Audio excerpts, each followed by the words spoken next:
dodaju deo po deo presvučenog asfalta, ipak je i to za pohvalu. Inače, bukvalno kažem, ranije je to ovde bilo rupa do rupe, baš je bilo nezgodno voziti auto malo brže.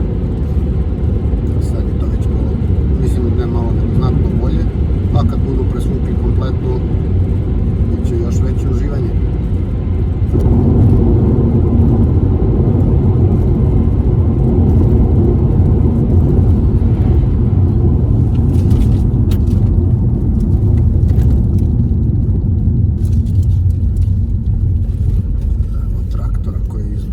Zemlju.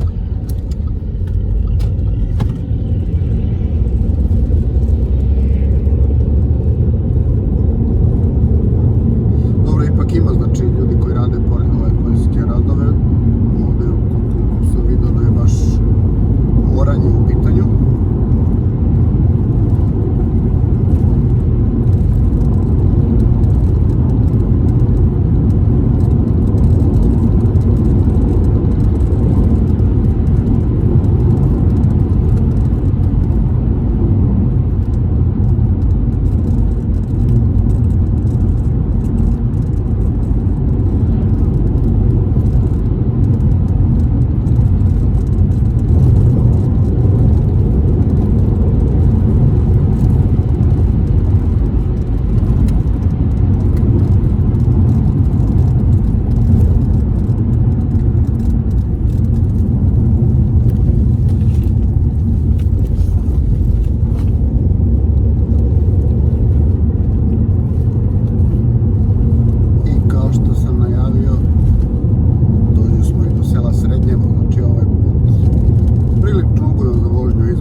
U odnosu na Beranje.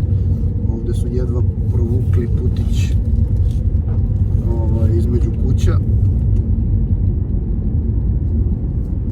Baš je ono što se kaže usko i negde su ga jako krivuda, dok je u Beranju prav put, pa su kuće sa jedne i sa druge strane tog puta. Ovde je baš bilo provlačenja između postojećih kuća.